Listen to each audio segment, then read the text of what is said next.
name is Sumera Siddiqui, and I am a NISA volunteer. I manage the transition home and NISA home shelter. I look for the client's needs there. So I am here today to give you a brief presentation about NISA and to bring awareness to domestic violence issue in our community. Let's go to the next one. So the objective of NISA is to promote domestic harmony through Islamic values, education, prevention, and peaceful intervention. So domestic violence and emotional abuse are behaviors used by one person in a relationship to take control. Domestic violence occurs when there is a power imbalance in relationships. Violence can be criminal, include physical assault, like hitting, shoving, pushing, sexual abuse, and stalking. Although emotional and psychological and financial abuse, and nowadays social media abuse, are not criminal behaviors, but they can lead to criminal violence. Next one. So some DV statistics in US. So according to CDC, 41% of women and 26% of men have experienced intimate partner violence in their lifetime. This includes physical violence, sexual violence, or stalking. Nearly 3 in 10 women and 1 in 10 men in the US have experienced physical violence or stalking. 1 in 4 children witnessed intimate partner violence in the state. In 2000, Women Against Family Abuse reported that the rate of domestic violence in Muslim community is about as same as in general population, about 80%. It tends to, however, be more hidden. And October is a domestic violence month, hence we are here to provide you awareness about that. DV in Muslim community in North America. Domestic violence relies for the Muslim community in North America are generally influenced by the percentage of immigrants all over the world, with their unique dynamics that exist within each ethnic and cultural community. Immigrant women often feel trapped in abusive relationships because of immigration laws, language barriers, social isolation, and lack of financial resources. Immigrant women often come from cultures that accept domestic violence, or because they have less access to legal and social services in US cities. Battered immigrant women are less likely to have certified interpreter in court when reporting complaints to the police or 911 operator, or even when seeking information about their rights and the legal system. Facts and figures about DV violence in Muslim community are not as up to date as we would hope. So we wish we didn't have to, but due to community need and due to this issue in our community, in 2002, NISA was founded. The object was to have a safe haven for the women and children where they not only feel safe, but they learn how to be independent. In 2003, Helpline was launched. So we do have an 800 number where clients can call 9 to 7, 7 days a week. And after hours, they can leave a voicemail message. Their calls are being answered by trained advocates, and they take the calls and they start the healing process as the call is taken. They guide the clients about resources, safety planning, and what the next step should be if they are in a dangerous situation. In 2004, outreach community started. 2009, our shelter became operational, and we started to host clients in our own shelter. 2019, we purchased a transition home where we can have clients long-term until they are ready to go out in the world being an independent person.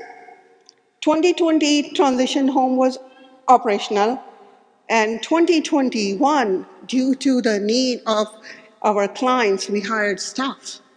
So in this 20 years, you can see from 2022 till today, NISA has grown. Again, this is something that we wish we didn't, but we have, because of the issues still going on is growing and the needs of the clients are increasing. Next. So some of the services that we provide are, one, the biggest one for us is the helpline, the 800 number. Case management. So from the time the clients come to us, we have a dedicated advocate helping them out through their process, through the whole process, not only supporting them with their case management, but also guiding them and providing them tools to become independent, to gain back their self-esteem. We have legal assistance. We provide them legal assistance. We guide them and connect them to lawyers. We have that emergency shelter and transition home where they can live with their children in most of the cases in a peaceful, safe environment. We do provide them financial assistance. Sometimes we have clients who just have the clothes that they are wearing. They have nothing with them when they come to us. So we give them everything that they needed and then provide them financial assistance until they are ready to be on their own. Translation services, so based on our community with different ethnic backgrounds, we have advocates who can speak multiple languages. Mental health, TV abuse is a big emotional and psychological issue. It impacts not only the victim, but also the children. So we do provide mental health services to them. And then self-development. Our mission is not only to provide them a safe place. Our mission is to make them empowered, make them independent, so they can go out in the world and live. Next one. So some of the assistance that we have provided to our clients at both NISA home and transition home are monthly groceries that include meat and produce, gift cards, personal care and toiletries. As I mentioned, they come with nothing sometimes. During Ramadan, we give them Ramadan groceries, Friday iftars, new Eid clothes. So we try to have our clients and their kids as normal of an environment as they can, keeping with their dignity and honor intact. We give them Eid gift cards so they can buy whatever they like for their kids or for themselves. We do Eid celebrations for our clients. The board join us on our Eid dinners. We give toys for the kids, blankets and winter clothes. During school session, we provide them with backpacks and school supplies, school clothes and shoes. Some clients, when they come, they don't know how to drive, so we do have Uber rides for them or guide them to take driving classes so they can be independent when they are looking for jobs. The clients that are, once the whole process is done and they are ready to move out, we do help them setting up their homes with furniture and home goods. Some clients come to us with infants or little children, so we supply formulas and diapers to them. And then again, like I said, we try to make their stay as pleasant as we can based on that stressful situation that they are going through in their life. We do summer picnics and some outings for them. Next one. So clients that we have supported in the past few years, so in 2022, we have 9 clients with 7 kids. In 2023, 11 clients with 6 kids. And in 2024, 6 clients with 10 kids in our emergency shelter. Then in our transition home, we had 6 adults with 8 kids, 6 adults with 5 kids, and in 2024, 9 adults with 11 kids. So pretty full house at both places. Next one. And then we received 380 calls on our helpline in 2023, 474 calls in 2024. So that's 1.3 calls every day.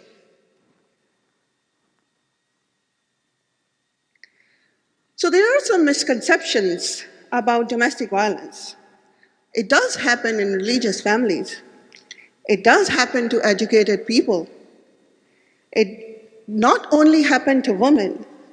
Men are also the victims. It's not gender specific. Both can be perpetrators.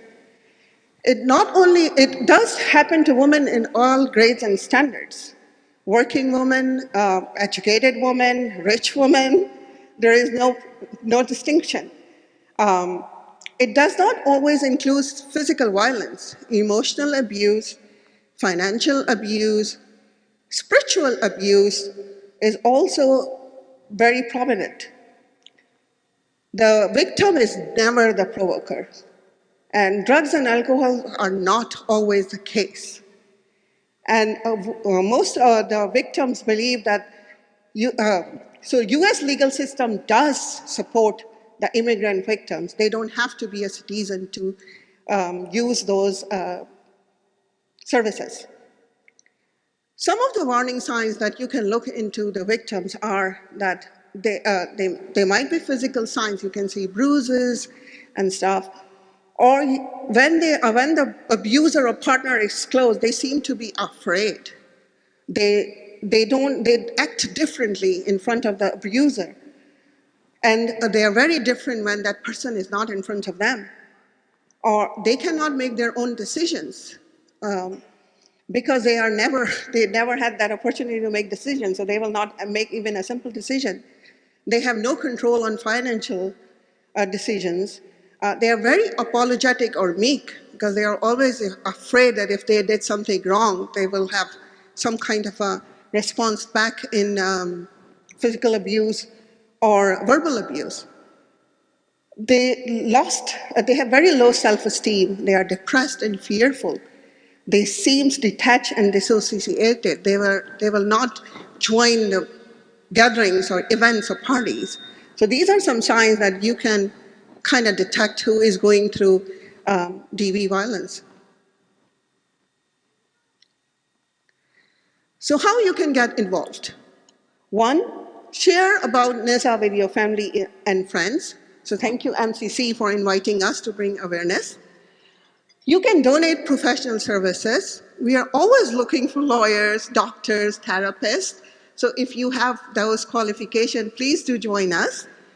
Become a volunteer. You can help us with different things. Reach out to us, and then we will tell you how you can help us. Invite NISA to present in your home and masjid like we are here today. Attend and publicize NISA events. So if you are not aware, next week, Sunday, October 13th, there is a NISA fundraising and annual banquet at Chandni, and Ustada Husai will be giving the keynote address. So make sure that you buy the tickets and join us. Donate your contributions are 100% tax deductible. NISA is 501c charity, so you can claim the donations. And we are not only looking for monetary donations. As I mentioned in my previous slide, you can give us gift cards. Those are more than welcome for stores like Walmart, Target, FoodMax, Uber rides, Amazon, any of those things that helps us to provide those to their clients and they can buy whatever they need. And then add NISA to your will or estate planning if you can. So this slide will introduce some of our board members that are supporting NISA and making this organization work, and also a list of NISA advocates. And I mentioned that our advocates are trained, fully trained and certified. They speak multiple languages, so we can cater to communities or people who are not English speaking. So we have different advocates, some who can speak Dari, Persian, Urdu. Yeah. Next one. So some of our biggest NISA supporters that support us on an ongoing basis is ICNA Relief, Salam Food Pantry, Rewire Community, a Baraka Project, Rahima Foundation, and MCC East Bay. Thank you so much for that. Okay, so that's what was my presentation for today. And I am here, and we have some board members here. So if there are any questions that you would like to ask, you are more than welcome to ask us about any further clarification or concern if you have. Yeah.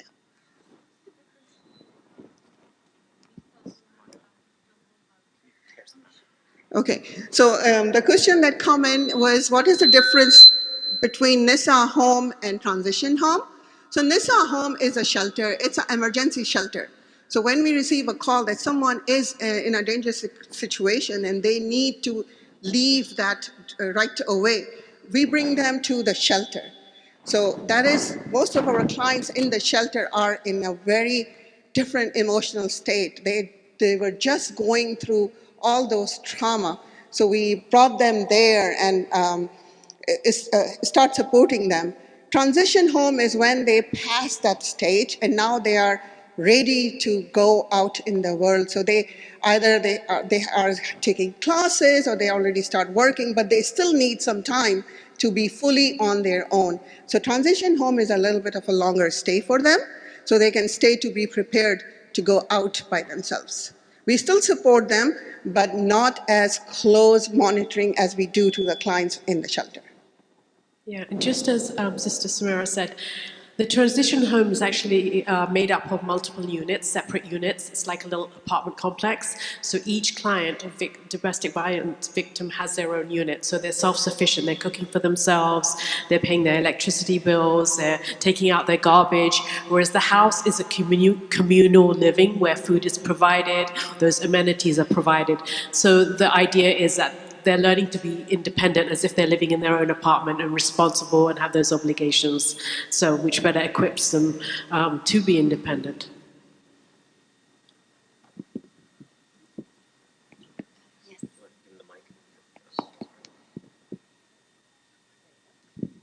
Assalamu alaikum. Actually, I have two questions. The first question is like, this is only for the Muslim brother sister or it's open to everyone?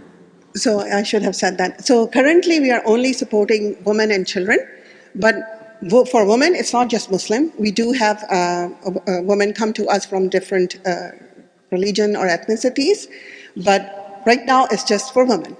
But I know, as I was saying, it's not a good thing where we are growing their different needs. So we are looking into having a homeless shelter, but that's our future goal planning. My second question about the legal immigrant help, one of my community sister, I came to Europe maybe in a few years back, where her husband hold the passport, she want to go back, So we went through a lot of hassle, right? Yeah. So do you help any kind of those immigrant kind of thing? It's open. Yes, thank you. Assalamu alaikum. Thank you for the question. Just so you generally know about NISA, we are a good resource to kind of direct you in the direction for legal services or therapy, but we as an organization don't necessarily provide legal services. That is really kind of what we really appreciate about MCC and our partners. What we do, people will come to us and they'll say, we are interested in meeting with a lawyer or needing a therapist in this area, and we'll direct you in those. We don't necessarily have in-house lawyers or therapists who would work with someone directly.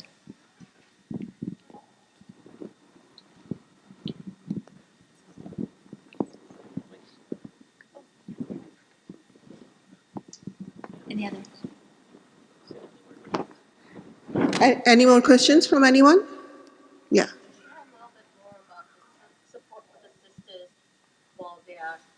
They've gone through the trauma, as they are moving into transition home, what are the other support services and how do you link them up with other social services to help them? Good question. So yes, we do work with our sister organizations around the Bay Area. So there is Narika, there is Maitri, there is SAFE, there is Family Justice System in Dublin, there is the Arab Services for Women. So sometimes they are providing some services or workshops that we all kind of collaborate with each other, and we do send our sisters to those workshops, either it's financial or job related or resume making or how to search for homes. So we all of us work together for the sisters or for the clients.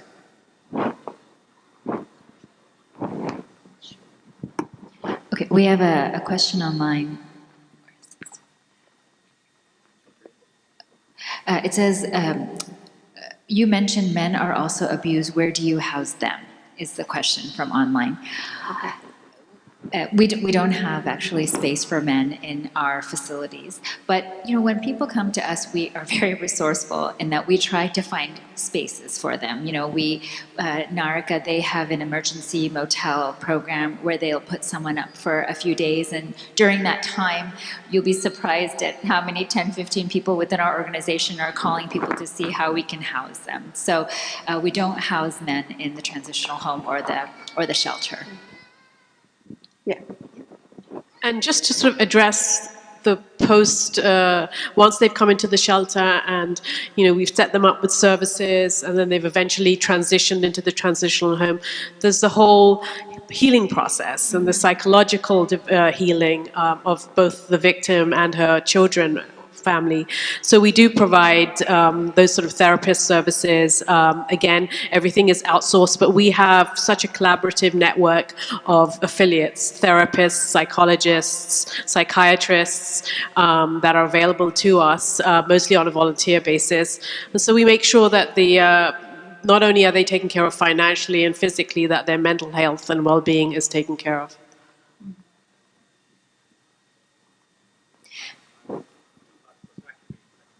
People online can hear you.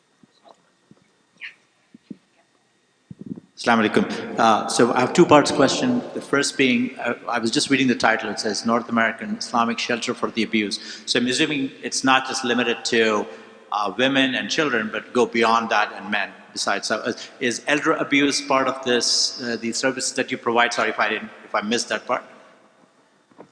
So currently, given our resources, we're pretty much catering towards women, and unfortunately, we have a huge client list that we're serving.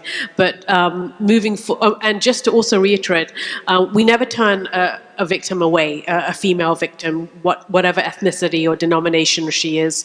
We will make sure we'll take her in. We tend to cater to the Muslim community because they know us, they see us in the mosques. So those are more of the calls that we get in for help. But in terms of elder abuse, it is a conversation that we're having. We see it in our community. And moving forward, it's an aspiration that we're working. We have had a conversation on the board about how do we address elder issue. And also domestic violence with men. It's happening, certainly. This is, we're hoping that these kind of conversations in the masjids will help us, move in that direction and raise funds, and so that we can do services for others, for other members of our community. We have helped. We have helped someone who has experienced elder abuse before, though, so that people do come with us. Come to us with that, and like I said. If the person who is coming to us doesn't kind of fit into the criteria of our shelter or transitional home, we have amazing resources in the community that we reach out to. I mean, I've been tabling today, so I've had a chance to see a lot of you back there, and I've had 3 or 4 people come up to me, and right away I was able to say, okay, can you please get in touch with them? They need this service, and MCC has also been really great about that. So. That's just something to keep in mind. If they don't necessarily fit into the criteria of what we do, we have a great way to direct them towards someone that can help.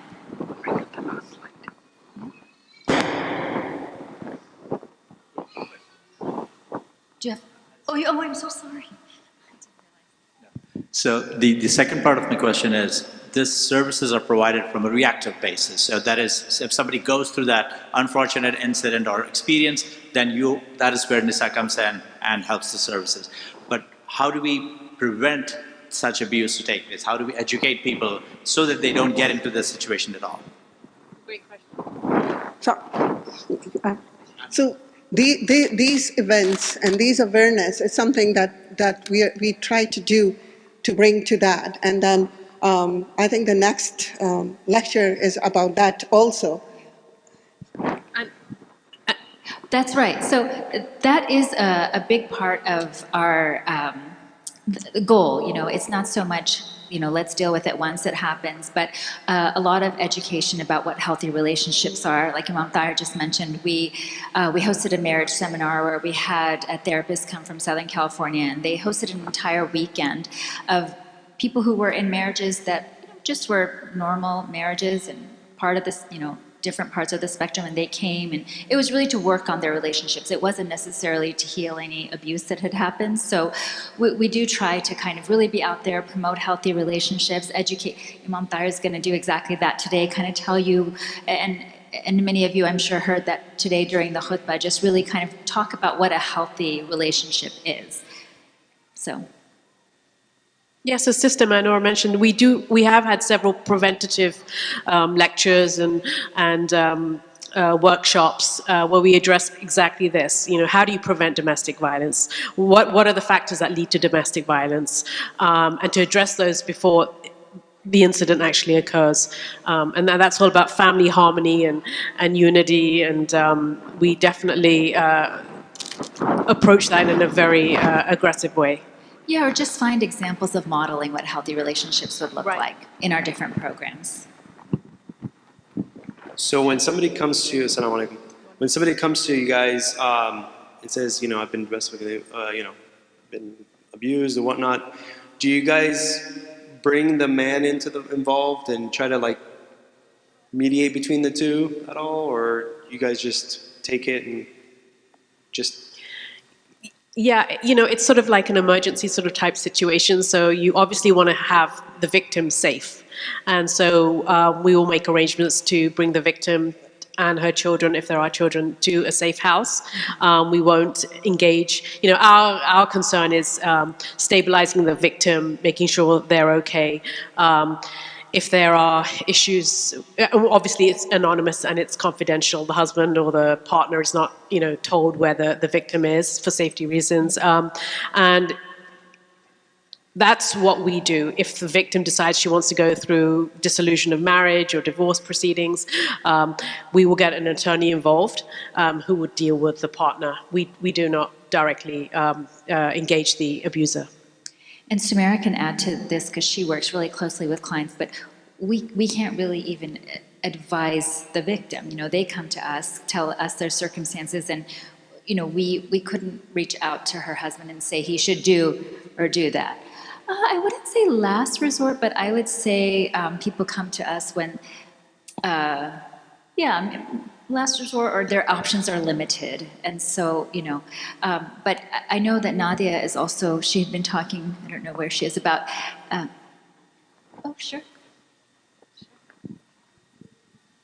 Assalamu alaikum. So I think people should know that even when we get a phone call on the hotline, we don't ever decide for them or give them advice on leaving their home. We only share with them resources and what we can do and how we can help them. Ultimately, the decision has to be theirs, and that's actually a legal requirement, if I'm not mistaken. Yes. Yeah, so let alone the husband or the partner, we can't even advise the actual victim to, you know, take any specific steps. But Nadia, maybe when you have a chance, you can talk about an organization to help the male partner in these relationships. If you want to touch on it for a minute. So in Oakland, there is a restorative justice organization called Men Creating Peace. It is really an organization where they provide therapy and intervention services to men who struggles with impulse control. Like, for example, if you find that you struggle with holding back your temper, or you tend to use harsh words, you can contact them, and they do have sessions for men like that as well to cope with your. So the whole idea is to work on not getting you to the stage where the family breaks up. Really, the idea is to do preventive measures or to even do restorative measures so that we restore the family harmony, and that's the goal of that organization. This is just a prime example of a resource that we would direct someone to if they needed that help.